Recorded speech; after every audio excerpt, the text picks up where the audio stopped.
Welcome to Erlenberg and the Leman Russ, a tank I do not like in this game and think should not be here, and I think is broken. But why am I playing it? Well, I'm going to tell you guys something about this channel, which I know is a lot different from other channels, is we are a lot more honest and transparent with you guys. And by we, I mean me, because it's my channel. I'm a lot more honest and transparent with you guys. And currently, the #1 searched World of Tanks console YouTube video, like when you type in a little search bar, the #1 search thing is World of Tanks Leman Russ. That's the #1 thing right now on YouTube. I get these analytics. Being a content creator, YouTube sends you over these analytics. And the way people have been finding my channel is World of Tanks Leman Russ. So I was like, why not play the Leman Russ? A tank I despise and hate just for views. Why not? Well, there's the honesty there. And also I thought maybe we can have a fun video along with it. Maybe we can point out more reasons why I just don't like this idea, this style tank in the game. And I think that is demonstrated perfectly here. I'm platooned up with my new clan, Dark Side. I'm still Zeta. I just don't have the Zeta tag, don't worry guys. And we're playing the Leman Russ because I just don't want to play the other tank, which is Big Poo Poo, the Rogal Dorn. I don't like it. Now, here's the thing. You're watching the CloneGuy play. And the CloneGuy, he doesn't spam premium rounds. And so, at least we have that. Not only that, but we aim for weak spots here in 2024. Look at that. Who still shoots the bar of an E100? The vision bar. Well, our other Leman Russ did the same thing. So we do. We shoot weak spots, guys. Their Avery is dead already. He's like the big scary guy. And, oh, the back of a Death Star. Yes, please. Let me shoot that. I don't know where he's looking. Oh, he's looking at our medium tank. And he allows us to shoot him in the booty. So we do. We're up to 2 grand already. We're up to 2,500. Sorry, my bad. And we finally take our first hit. And it bounces off. But we are by no means done. Finally, the Rogal Dorn has shown up, but we're already 2,500 damage into the game. And he can't quite get his tank to work there. He's a little too tall and doesn't have the gun depression, so he's going to go to our left side.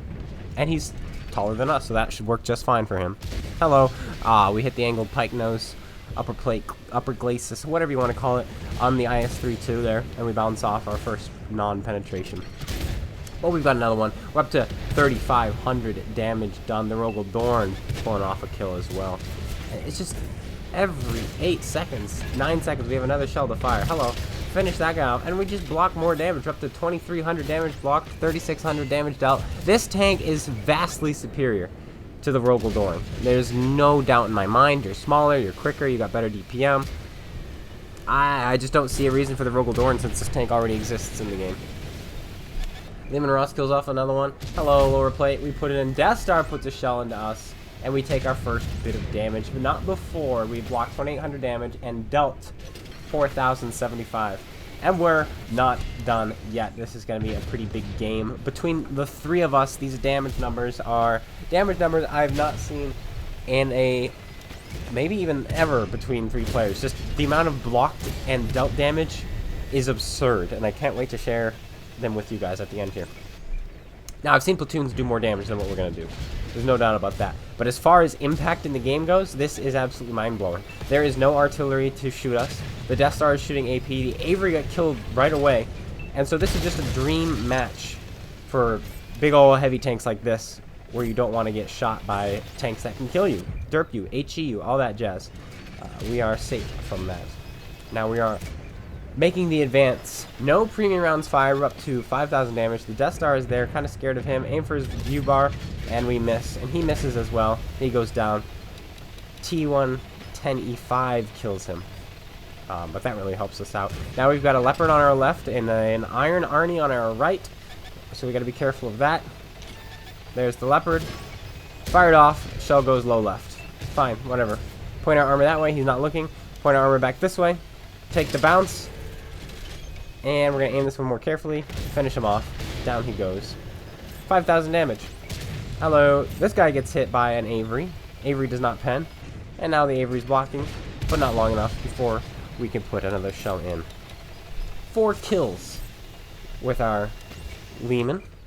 And now we have a nice shot here. Nah, we missed. We went for it, and we're down. Oh, the platoon mates get him. We're down to AP, premium AP rounds. We used up all of our standard. So there you go. Use it all. Maybe we could take less premium, so we don't get to this point.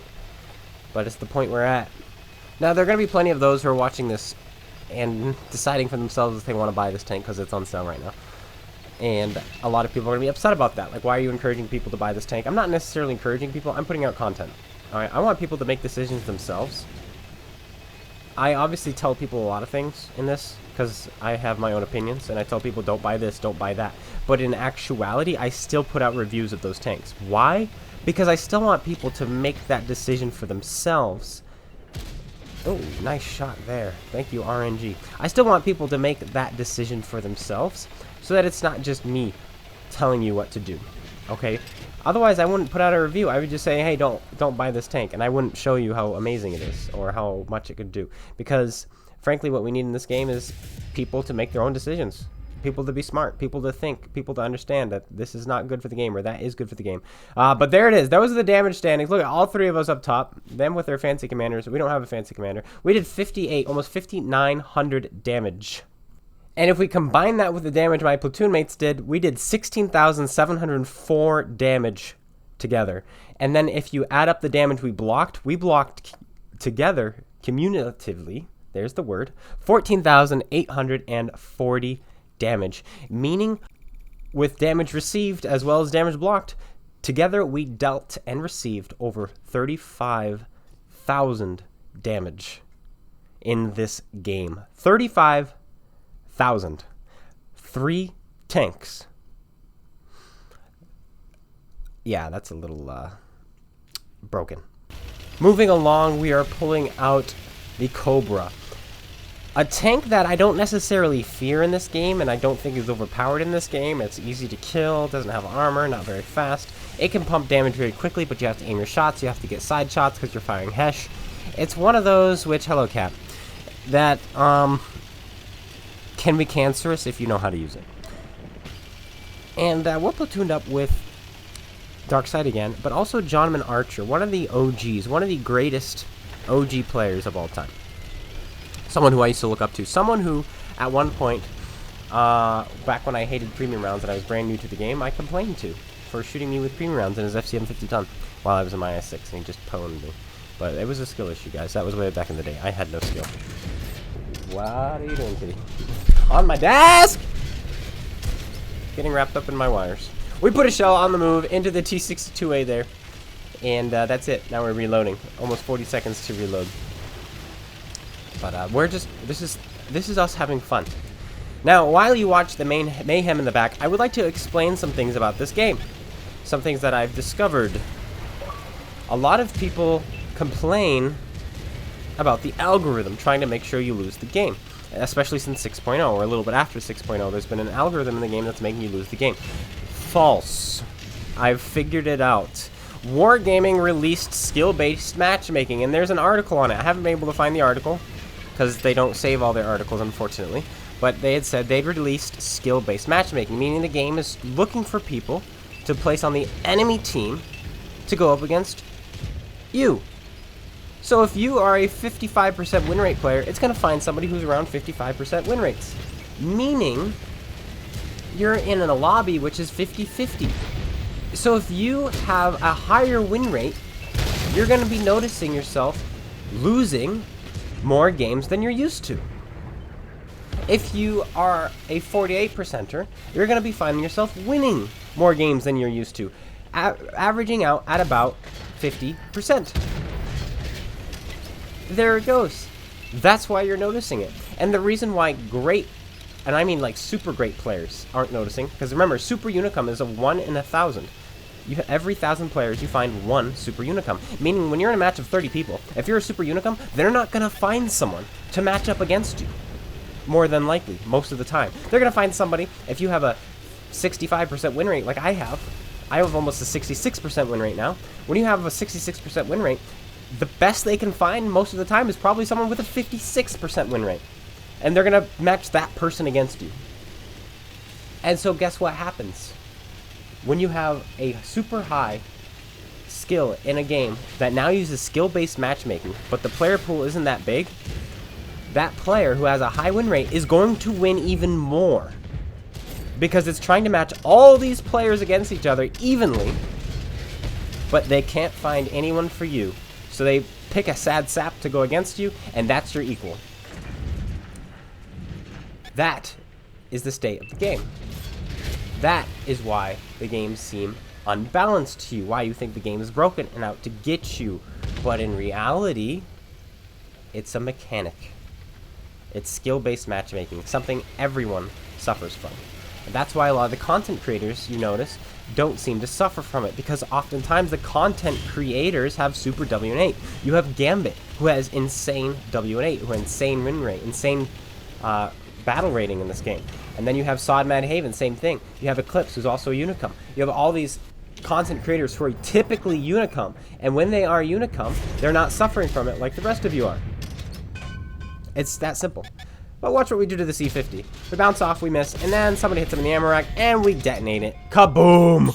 Ammo rack gone. Hello, 5A. I'm going to shoot you. He's also going to shoot me. 170 splash. We'll take it. We lose all our health from those trades, but the trade was worth it. We detonated the E50, which was hilarious.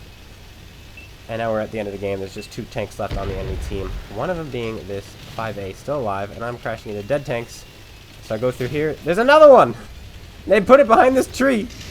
How can they do this? Why can they do this? Alright, well, we're gonna jump and hopefully survive. Come on, kill him before I die. Do it! No, they didn't do it. Now he dies after we have killed ourselves. And that's it. I hope you guys learned something. Skill-based matchmaking will affect your win rate. It will. And that's what's been going on in the game the last couple years. So keep that in mind. All Cobra is up at the top there. Johnman did not get the ammo rack because he's the one who hit the ammo rack, and then we're the ones who detonated it. Poor guy. So we get all of it. But stay tuned to the channel, guys. We've got some fantastic educational videos coming up. 10 tips every tanker should know. It's going to be so good. Such good refreshers for people who already know this stuff, and fantastic stuff for people who don't know. And then I'm going to have 10 tips that even Unicums don't know. And I'm serious. These are things that I've only learned recently about the game that I wish I knew throughout the entire time. And there are going to be some of you who are super Unicums, super duper Unicums, who don't know these tips and these tricks and these mechanics that I'm just finding out about, which will absolutely help everyone. Which means, guys, you'll be on an even playing field, if not a better playing field, than some of these Unicums who decide not to watch this channel. So stay tuned, definitely, for some epic content coming up.